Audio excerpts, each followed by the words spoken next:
On today's episode of Locked on Illini, I'm going to talk about how Gibbs, Lawhorn, and Trey White might be the key to Brad Underwood's future at Illinois.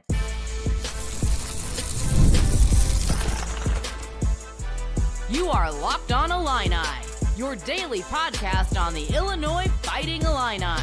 Part of the Locked On Podcast Network, your team every day. Welcome one, welcome all to another Monday morning edition of Locked on Illini. Thank you all so much for making us your first listen each and every day. My name is Sonny Verma. You can find me on all your favorite social medias. Do a quick search for Locked on Illini. Send me a message. Say something nice.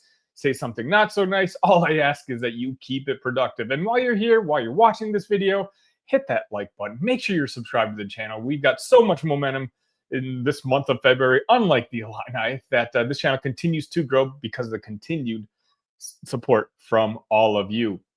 Today's episode is brought to you by FanDuel. Right now, new FanDuel customers can get $150 in bonus bets if your first $5 bet wins. Where do we even start? The debacle against Michigan State on Saturday night, where not only is all of Illini Nation talking about it, but Illinois was the ridicule of essentially all of college basketball Saturday for the way, with the banner coming out upside down, Illinois going 8.5 minutes at the end of the game without scoring. All of a sudden, we're getting 30-0 flashbacks from the Elite Eight against UConn last year.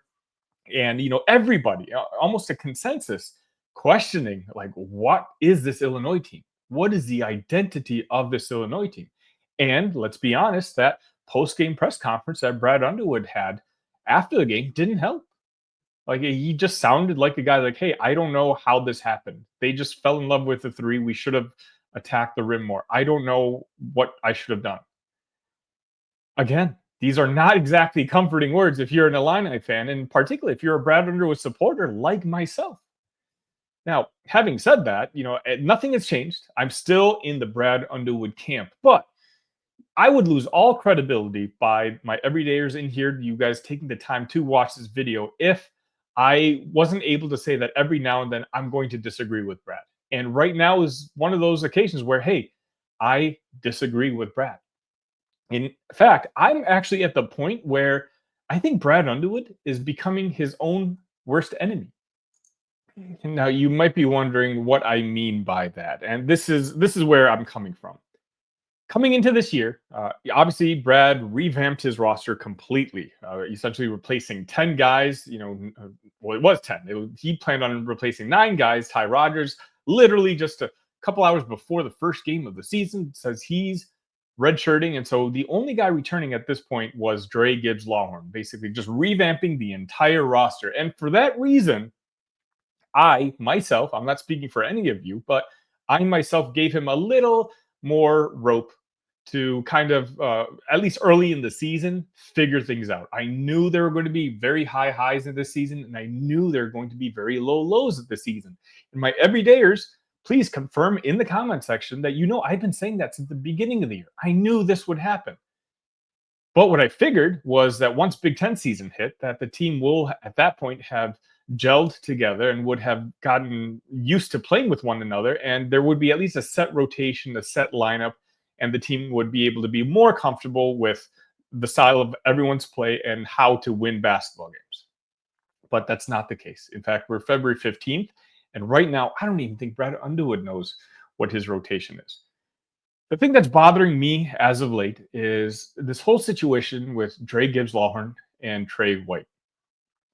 Again, in the post-game press conference, Gibbs, Lawhorn played, I believe, 3 minutes against Michigan State. Trey White, once again, played nothing. And I said in the Discord of Locked on Illini, by the way, if you're not in it, we're talking Illini basketball and football all day long, so make sure you join. The link is in the description. I talked about how coming into the Michigan State game, I really wanted to see if Trey White was going to get off that bench, because there were starting to be whispers that, hey, he's healthy. He's just simply out of the rotation now. And, coming into Saturday, and at the conclusion of the game, when the guy played 0 minutes, you saw that looks like that's going to be the case. And in the post-game press conference, what does Brad say?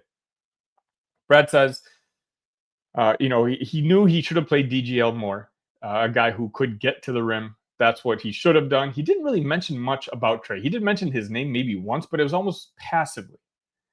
Now, going back to my original point, this year, I understand you're replacing 10 new guys and you have a bunch of new freshmen. And I said that while you have your highs and you'd have your really low lows, this team I thought would be pretty solid, pretty good, but it was 2026 next year, or 2025, however you want to work the years around, that Illinois would have the chance to win a national championship because you wouldn't have the massive roster turnover that you had coming into this year. Sure, you're probably going to lose KJ. Not probably. You're going to lose KJ. And at this point, it looks like you're probably going to lose Will Riley. But otherwise, there was no seniors on this team except for Ben Hummerkaus. And Ben, at this point, because of the Pavia rule, might be able to stick around. So my thinking, again, earlier in the season was, hey, you'll have a senior year Trey White. You'll have a junior year Dre Gibbs Lawhorn. You'll have a senior year Kylan Boswell. You'll have technically a junior Tomislav Vivicic, a sophomore Morez Johnson. That's a fantastic foundation of a basketball team. And that, if Brad Underwood could work his magic and find another KJ, or at least, another star, and it doesn't have to be a freshman. Illinois very much plays in the NIL game, and they've got a bag that they throw around. They went after the AJ Stores last year. They can go that route. They can find a star, maybe playing at a lower league, and offer him an opportunity and both playing time and financially to want to come to Illinois. And then he's surrounded already by a good supporting cast, and that team, I thought, could win that national championship. But now we're at the point where, again, it's February, mid-February, February 16th, 17, 18, whenever you're watching this video. And Brad still hasn't figured out this rotation. And not just that, it looks like there's a chance that Trey White is out of the rotation. Dre Gibbs Lawhorn is no longer playing basketball. When Dre Gibbs Lawhorn was almost one of the only guys who was giving it his 110% just a couple weeks ago. So much so he became a starter. Now, what's that going to do to Brad Underwood, right? I get it. Trey White is not a good three-point shooter, and that's why he's not really fitting all that well on this team. But you know what? Trey White is the player that you recruited. Last year for Louisville, Trey White played 31 minutes a game, averaged 12 points, and about 6 rebounds, 5.9 rebounds. And he shot 29.9% from three-point land. This year, in less minutes, in 22 minutes, he's averaging 9.5 points per game, almost just as much rebounds at 5.3, and he's shooting 24% from three-point range. Essentially, he's playing as the guy that you recruited, the guy you went out and got. That's who he is. And you bringing him in caused Ty Rodgers to go out, to redshirt. Ty realized that, hey, my minutes are now going to be limited between Jake Davis, between Trey White. I'm not going to be playing on the floor as much as I probably want to be as in my junior season. So not only did you lose Ty Rodgers, a veteran, a leader on this team you so desperately need, I would argue that having a leader on the court right now is the team's biggest weakness, because there is none. And why? Because there's no tenure. Which again leads to my point. Next year's roster that I'm talking about. Trey White, who I imagine being here as a senior year, why would he stick around? That's going to now be a transfer candidate. Kasparis, he's gone. We know he's gone. Vivicic, I would assume, stays.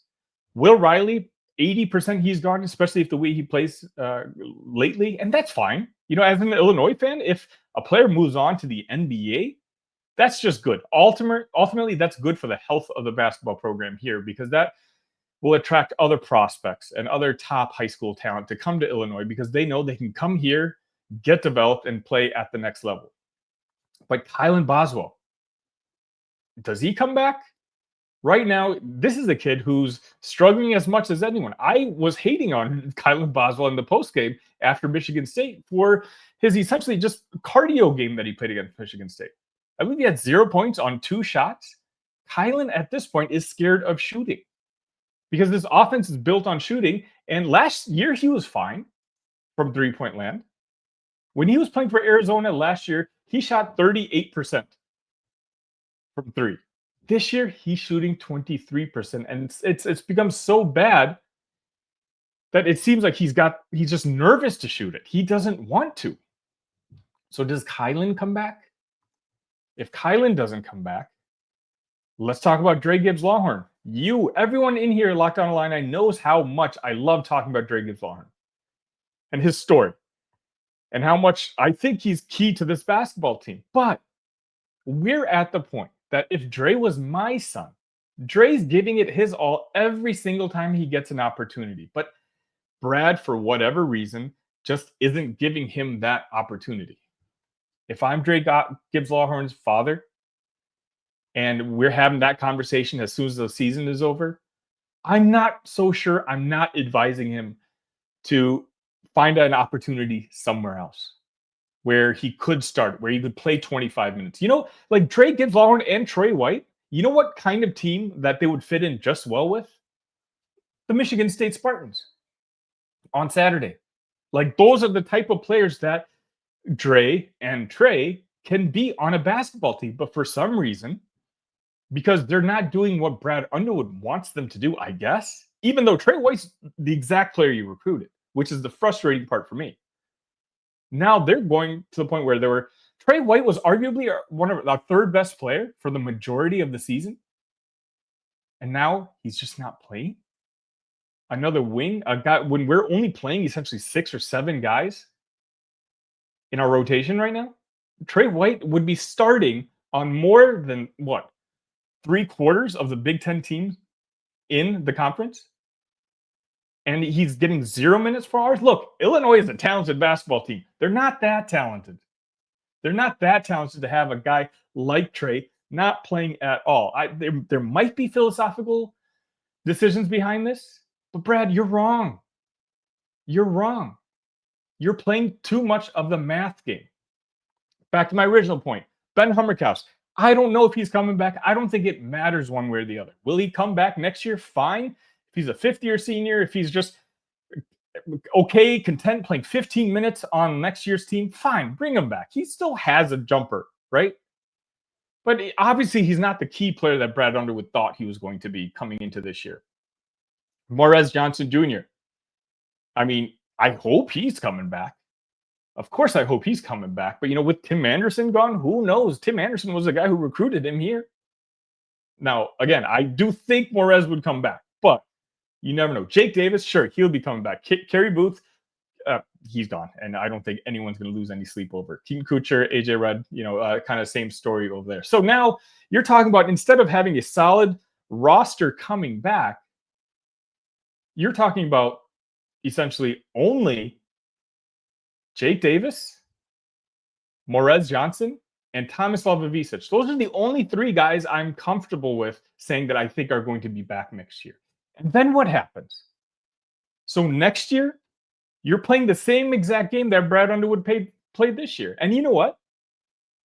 This year, I gave him the benefit of the doubt, saying, hey, he did this massive roster turnover, and it's hard. But if he does it 2 years in a row, and he struggles again next year, imagine if next year's team finishes, 11-10 in the conference. Guys, after this year, if Illinois finishes roughly 500 in the Big Ten Conference and only wins 18, 19 games and has an early tournament exit, I'm not saying the seat is hot. I'm not even saying the seat is warm for Brad Underwood. But thoughts are going to start happening. And whispers are going to start happening. There's already a very vocal fan base that's already ready to have that conversation. Right now, Brad is just so obsessed. This new version of Brad Underwood, where it's just analytics, numbers, spreadsheets, that he's forgetting who Brad Underwood is. He's normally, look, I'm a math guy. I understand the importance of it in life and in sports. But in my opinion, it should be maybe like 60% analytics, numbers, 40% you still have to coach the game, feel, all of that, emotions, they matter. Brad right now seems like he's 90-10 towards these spreadsheets. But the problem is Brad Underwood this year is screwing over Brad Underwood next year because he's just putting pressure on himself again to turn over this roster one more time. And at some point, even the Illinois defenders, the Brad Underwood defenders, like myself and my everydayers, those of you who watch all the time, know I am a pro Brad guy. Even I'm going to start questioning that, you know what, maybe Brad at this point doesn't know what he's doing. Maybe the game is passing him by. He needs to figure out right now, Brad Underwood is Brad's worst enemy. Right? Worst case scenario, Trey White and Dre Gibbs Lawhorn are two capable starters in the Big Ten Conference. I truly believe that. You want those type of talents coming back next year. Even if they're not as starters, you still want them in a rotation. Those guys are added pluses to any type of rotation. Trey doesn't shoot three-pointers, but you know what? He's a great rebounder. You want Trey coming back. You want Dre Gibbs Lawhorn coming back. Those are the type of guys. If you have Trey, Dre, Tomislav, and Jake Davis, those are four fantastic pieces to a rotation. A great start to a rotation. And Brad, the mathematician, needs to let Brad Underwood, the coach.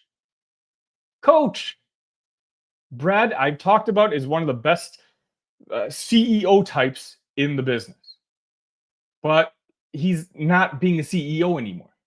He's letting his accountants run his basketball team. And that might lead to Brad Underwood, maybe not this year, certainly not this year, but probably not next year, but maybe the year after that, we could be seeing the last of Brad Underwood at Illinois. And that would make a lot of us bummed out.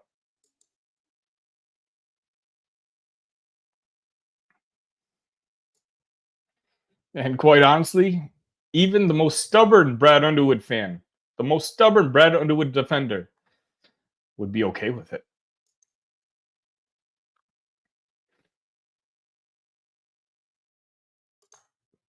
When the game tips off, the NBA action is just getting started, and there's no better place to get in on it than FanDuel, America's #1 sports book. With FanDuel, you get to place live bets throughout the game, so even if you miss the opening tip-off or want to bet on a fourth quarter comeback, you can stay in the action. If you're looking for a bigger payout, you can even combine your live bets into a single game parlay. Right now, FanDuel customers can get $150 in bonus bets if your first $5 bet wins. Just visit FanDuel.com. Join today. That's FanDuel.com for your shot at $150 in bonus bets. Make every moment more with FanDuel, the official sports betting partner of the NBA.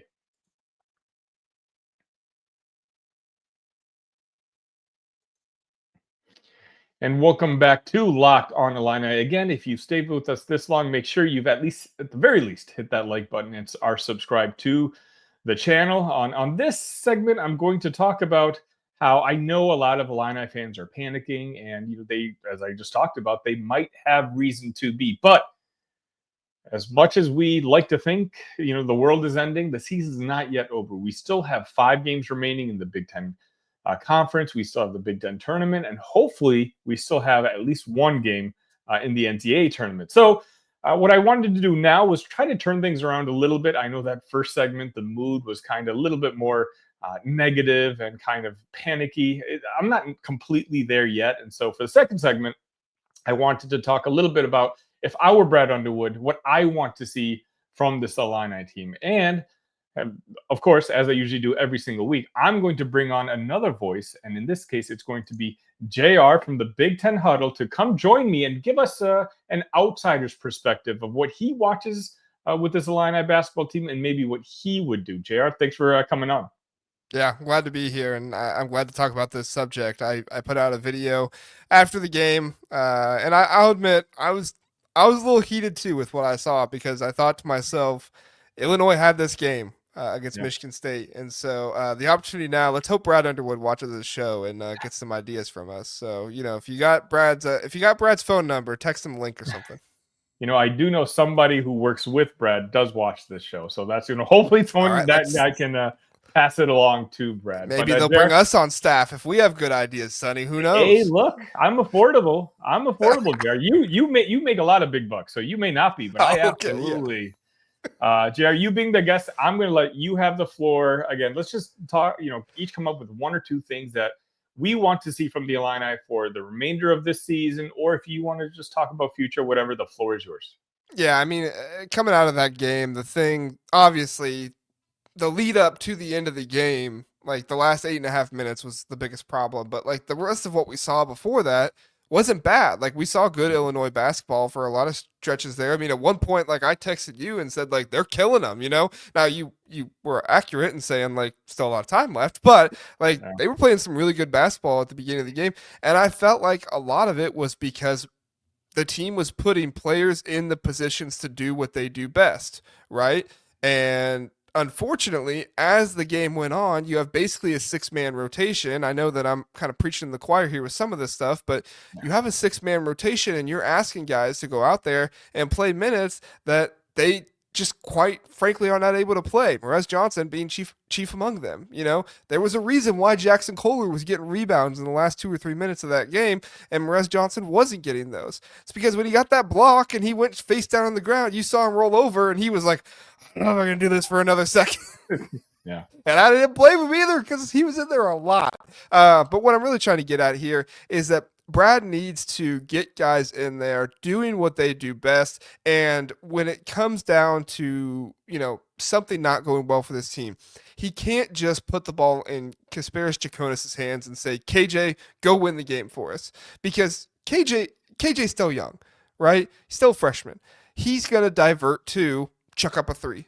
I'm going to trust myself, which he should trust himself. He's an amazing player, but you need more playmaking out there toward the end of the game. When you recognize the ball movement isn't there, and when you recognize people are not playmaking for each other, you need to get the ball back into Thomas Savic's hands at the top of the key, and you need to get him swinging the ball around, making plays, making good passes, and then you also bring him down to the post at times and maybe get the ball up top with a Kylan Boswell, somebody else. Just get touches as much as you possibly can, because when you aren't getting touches, we saw what we saw in this game, which was a lot of 3-pointers from Illinois, and that's not what they do best. Sonny, 52% of the shots in this game from Illinois were 3-point shots. Like, that is just not a winning formula for Illinois. It's a winning formula for some teams. Ohio State, one of the best 3-point teams in the nation. It's a winning formula for them. For Illinois, not the winning formula.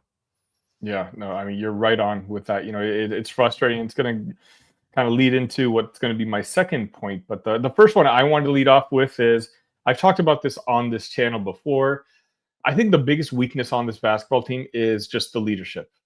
There is nobody, there's no Ty Rodgers, obviously, revamping this roster right now, there's no guy who's in control of that locker room. Like, I think there are maybe 1 or 2 players like a Dre Gibbs Lawhorn who seems like he would relish that opportunity. But when Brad's not playing him, like how much 4 authority? minutes. How can you be a leader when you play 4 minutes? Exactly right. So what I want to see, and again, this might be a very meatheadish of me, but I just want to see the old Brad Underwood back.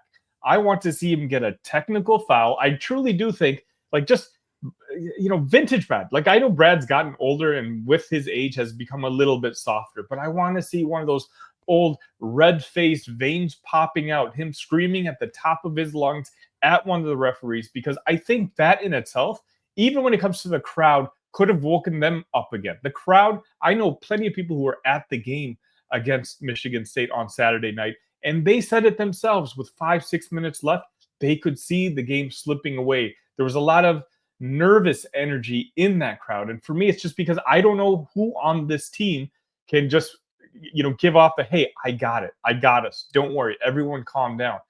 And, for me, like a lot of coaches and the teams take the personality of their coaches.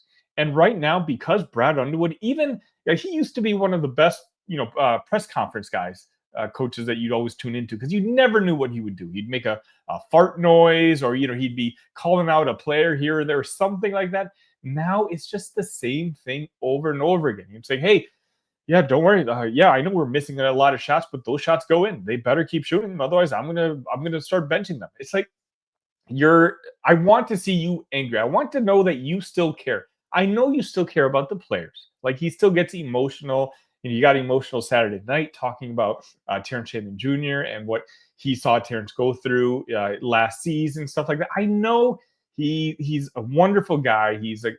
His players love him.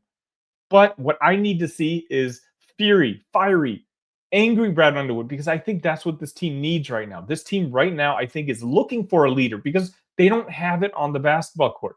And I'm hoping that Brad Underwood, I'm tired of seeing this PhD, spreadsheet Brad Underwood. I want to see loud, yelly, screamy Brad Underwood at least one more time this season. No, I don't think you're wrong. I do think there's a place for that, right? Like, there are a number of coaches out there that will just go out of their way and get a technical. Now, if you don't watch basketball a lot, you look at that and you're like, why would that coach purposely get thrown out of the game? But when you've played and when you've watched long enough, you get the meaning of that. And at a certain point, there are certain players that look at the coach and say, how much is he fighting for us with the refs? It sounds stupid, but anybody who has played basketball knows what I'm talking about, right? It's the coach's job to fight those refs for you to get the calls. And I'm not saying Brad isn't fighting the refs or anything like that. I'm just saying, like what you're saying, is that Brad used to be more fiery. I used to put a picture of Brad as much as I possibly could in my thumbnails because I knew there were pictures online of him, veins popping out, like you said. And it's great. It's great when you have one of those pictures in a thumbnail. But you don't get those as much anymore. Whenever I find a picture of Brad going off screaming at somebody, it's from 2021, 2022. Yeah. It's not from 2024 or 2025 as much as it used to be.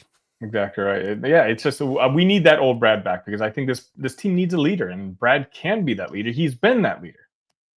I agree. And I think Brad needs to instill a leader on this team player-wise as well. And that's kind of what I was getting at with the Kasparis-Jaconis thing is like when you don't have a leader, you just put the ball in the most skilled player's hands, which isn't always a bad thing, but you need confidence and you need somebody who can go out there and instill confidence in their team. Not just get a bucket, but instill confidence in their team. Mm-hmm. What else you got? Yeah, I think that's kind of the bigger one that I lead into there is the confidence, right? Brad has to figure out a way, whether it's behind the scenes, whether it's in game, on the court, like he has to figure out a way to get these guys to be more confident in those situations. Like you said, it felt dead even when you were watching it on TV at times for Illinois in this game toward the end. So whatever Brad has to do, whether that's a play, whether that's what you're talking about, getting fiery, whatever it is, Brad has to find a way to get these guys some confidence, not just one or two players. You can't just drop a play and get a guy to hit a bucket and then he has confidence. You have to figure out a way to get this entire team confidence. So that way, when they go down by 6 points, they're not looking at each other like, oh, shoot, who's going to step up? What are we going to do here? When they go down 6 points, they're like, it's not going to be 7. Mm-hmm. That's actually a great point that I'll piggyback on a little bit. I talked about it in the first segment. Kylan Boswell only shot the ball 2 times against Michigan State. You can tell he's got, Sam Olberg calls it the yips. Like he's just scared of shooting at this point. And something really stuck out at me, Jared. I don't know if you caught this story, but very early on Sunday morning, Ben Humrickhouse was at some sort of church event. And, he was handed the microphone and he was making a little speech. And he talked about, he literally said the gist of what he said was like, I know a lot of you don't like me right now. And to me, that tells me like, look, if he acknowledges that, he's heard that. And you know what? That can affect your confidence. And you're talking about, you're only playing 6 guys. And if 2 of your 6 guys are already like, they're essentially admitting that, they've heard the outside world and, you can't, of course, it's easy to say, no, it's not affecting me, but it's affecting you enough where you're acknowledging it to the public. I'm sure Brad's going to talk to him like, why'd you say that? Don't be saying stuff like that. But of course, a lot of us, let's be honest, a lot of Illini Nation, right? Yeah, they are very vocal about what we thought Ben Humrickhouse was going to be, but what he has turned out to be. But it's one of those where if he's acknowledging it in a public place like that, you wonder how much has the confidence shaken on this basketball team. I've already talked about Ben. I've already talked about Kylan, but maybe now Trey White is sitting on the bench. So, hey, coach doesn't trust me to go in. Dre Gibbs Lawhorn, he's probably the only one who I'm not worried about because he always looks like he's the most confident guy on the floor whenever he's on the floor. But again, I just think that, and this is going to lead in perfectly to my last point, is Brad has built this team to do one thing. But the problem is when that one thing isn't working, the players who aren't performing, all of a sudden they don't have any backup plan. And for that reason, that's why Brad, and this is going to sound silly, and I know this is going to piss a lot of Illini fans off because I understand Brad just doesn't make adjustments. And it's been one of his biggest flaws since he's come here, since before he's come here, and he's gotten a little bit better at it. But again, his stubbornness. And right now, look, Trey White's not playing because he doesn't shoot three-pointers. You know what? The three-point shooters that you had on the floor against Michigan State were not shooting three-pointers, okay? They made 4 of their first 8, and then I think there were 3 of their next 25, okay? When you're 3 of 25, it doesn't matter if you're telling me you have good three-point shooters. I'm telling you factually, you don't. And so another thing that stuck out to me, JR, is with 12 minutes left. I rewatched the game Sunday morning because I'm a glutton for punishment, and I did this to myself because I always jot down notes. Hey, that's worth a like on this video right here, folks. Like the video. He watched the game again. Like the video. It's ridiculous. So at 12 minutes, we get Michigan State into with their 6th foul, right? So at that point, we can go get free throws. We can get points anytime we want. You know what we didn't do, JR, for the last 8.5 minutes of the game? I'm sure you've heard. We didn't score a single point. You know why? Because we kept launching threes. You know what would have been a very easy way to get a point or two? Put your head down and attack the rim. Right now, the only guy that they trust to attack the rim is Kasparis. He wasn't even doing it against Michigan State. Will Riley doesn't mind driving to the rim, but I don't know if he's just not strong enough, but he's one of those where he tries to finesse a difficult shot because he doesn't want the contact necessarily. He wants to make the difficult shot as opposed to get the easy points via foul, which Terry Shannon Jr. was so good at last year. The only other guy that we really have who can attack the rim, there's 2. It's the 2 guys who no longer are in this rotation for some reason. Trey White is one of those guys who he was all season long one of our best transition players, where if he grab a rebound and he could attack the rim immediately. Trey White's not the type of player where you need to run the offense for him. He'll find his points. And Dre Gibbs Lawhorn. Dre, and Brad Underwood admitted it himself in the post-game press conference, saying, hey, I probably should have played Dre more. He's more of the downhill, running, attack the basket type of players. Brad, it's one of those where I defend him, and I'm a big pro Brad Underwood guy. I keep saying this in this episode, but it's just he's getting harder and harder to defend because he knows 1,000 times more about basketball than I do. But sometimes it's not that difficult. Sometimes it's just not that hard. And this team, as talented as it is, this year, a lot of us were talking about this could be the most talented Illinois team we've ever had. And yet on February 15th, 80% of the way through the season, Brad was playing a rotation of 6 guys. Not because he doesn't have good basketball players on his team, but because he just chose to play the 6 guys to play his system, which, by the way, is not working. And that's why right now, Illinois sits where they're at. I think we're 7th or 8th in the conference. Now, at this point, just hoping we can win 2 of our last 5 because that schedule is pretty daunting to finish up this season. It's going to be tough. Yeah, I mean, you got Duke, Wisconsin. I think you got UCLA on there still too. It's Wisconsin, Duke, Iowa, Michigan, and then Purdue. Michigan, that's right. That's the other one. Yeah, it's a daunting schedule to end the season.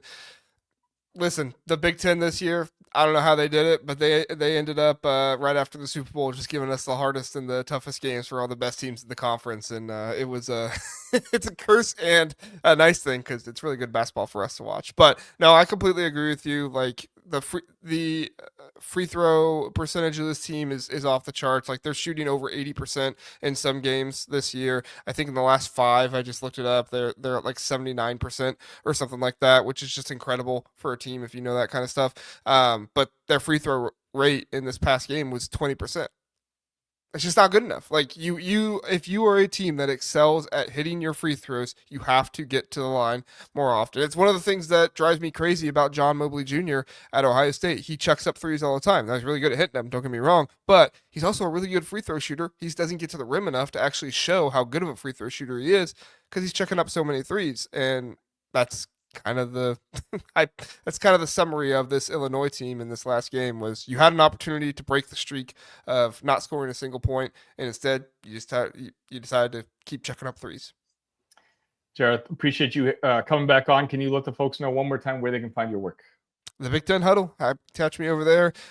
We have a basketball channel and a football channel. We are always talking Illinois football. It's an interesting time right now with all those players coming back and everything. The season coming up, so there's a lot of hype there. We just did our head coach rankings in an episode on Sunday night, so that was really fun. You'll have to check that out to see where we had Brett Bielema at. There were some people that wanted him top 3 in the Big Ten, and that was a really, really interesting conversation to have. So, but a lot of good stuff, and check out the basketball channel as well, the Big Ten Huddle - basketball. Thanks for having me on, Sonny. Of course, yeah. And I did watch that episode where you had the head coach rankings, and I'll say I'm very satisfied with where you put Brett. So if you haven't already, make sure you subscribe to the Huddle and you watch that episode. And I'll say he was very friendly to the Illini fan base. Thanks again, JR. Yep, thanks.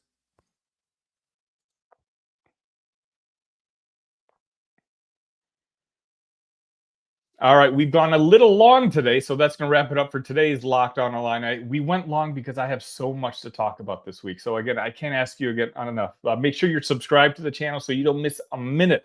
I've got a half a dozen stories I want to get to just this week. We've got Wisconsin on Tuesday. We got Duke on Saturday. We've got this football team which can't stop recruiting good players, and that's a wonderful thing.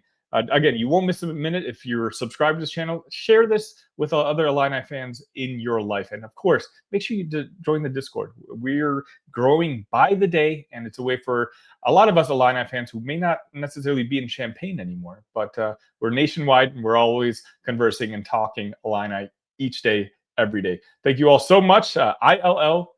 Love you guys.